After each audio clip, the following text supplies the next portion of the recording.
And once you come out of this auto-analysis process, you go over and over, write it down, read it again and again and again.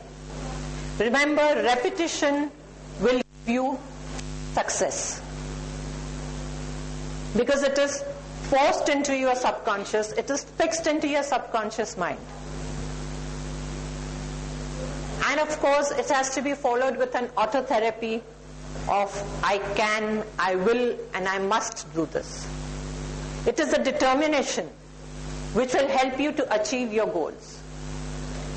So now, at home, when you are trying to hypnotize yourself, do self-hypnosis on yourself. What you will do is first write down what you want to achieve, then go into a relaxed state, close the blinds, put some soft music, switch off the lights. Soft music often helps you to relax.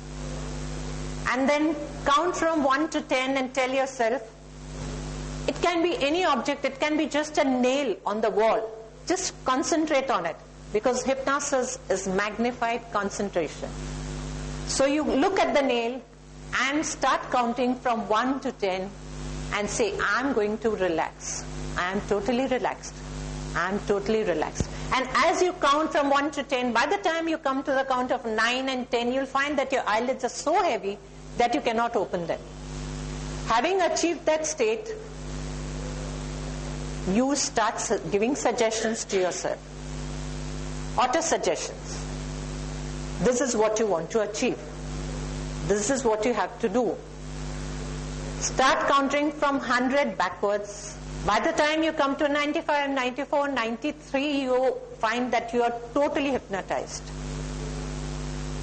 Having come to the suggestion state and completed that stage, you start analyzing. Where is the mistake? Why can't I achieve this? What is the hurdle? Having realized that, you go into an autotherapy state and tell yourself, I can, I will, and I must achieve this. Every day when you get up in the morning, tell yourself, today is going to be a beautiful day. I'm going to enjoy myself. I'm going to do everything correct. Don't say nothing will be wrong. Don't put negative suggestions in your mind, because they will not be accepted. Put a positive suggestion. I will work well. Whatever suggestions that you want to put. And then say, I can do it. I will do it, and I must do it.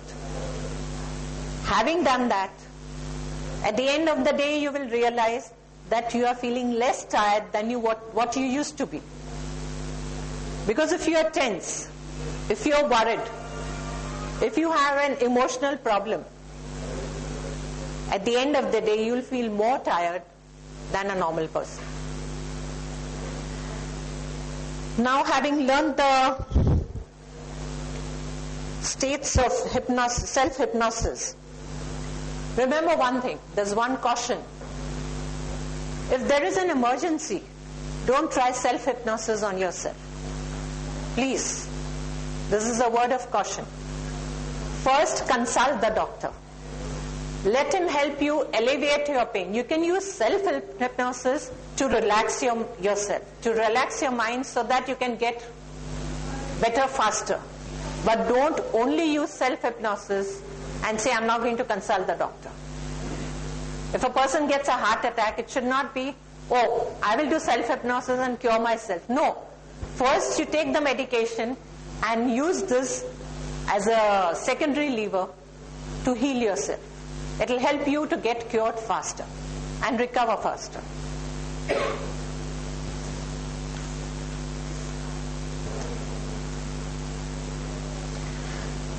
After having practiced self-hypnosis for 6 to 7 days continuously in this format,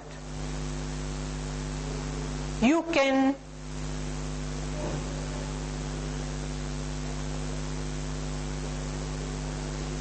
mentally tell your mind or train your mind how to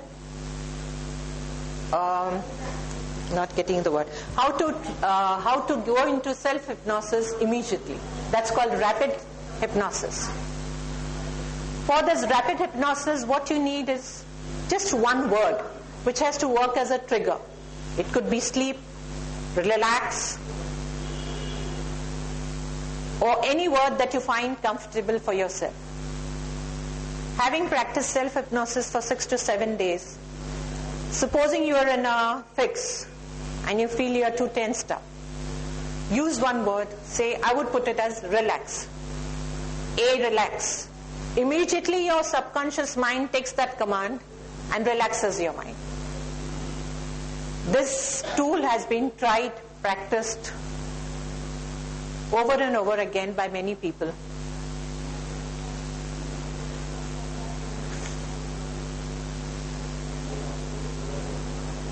If you are hypnotized, one very important thing.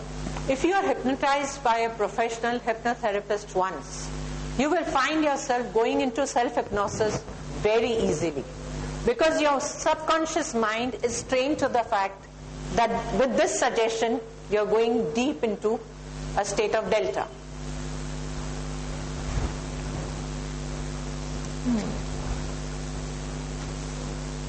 What else?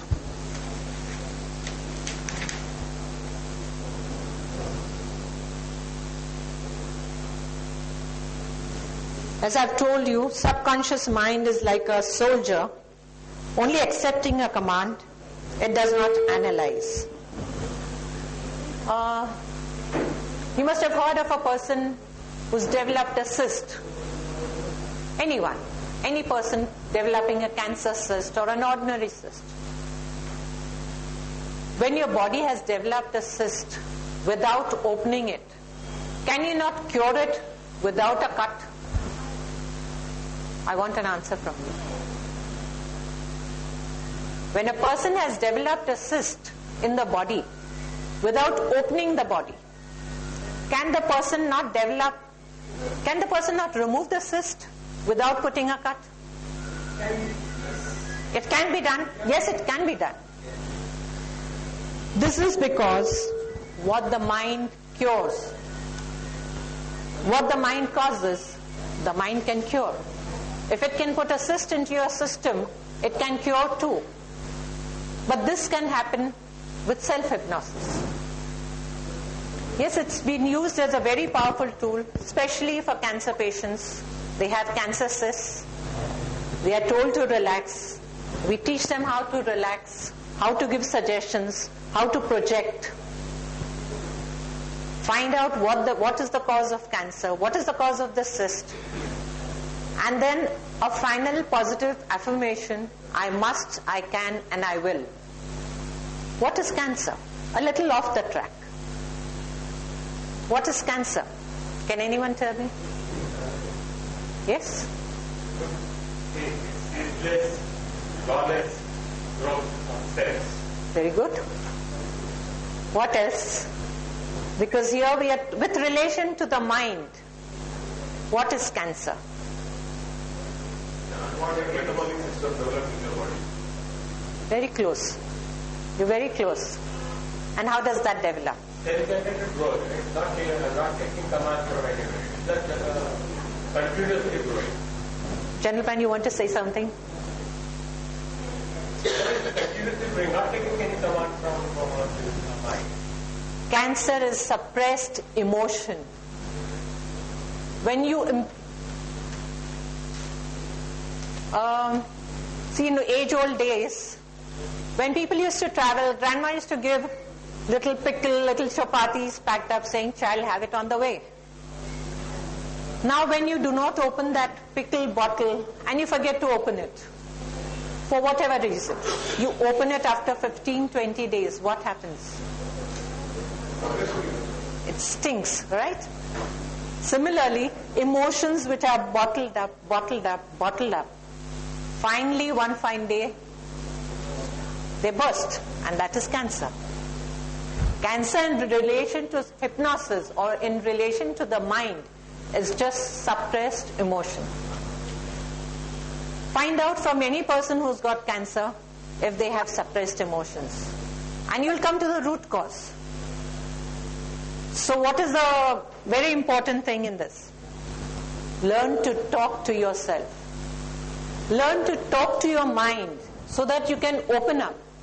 And once you open up, your problems are solved.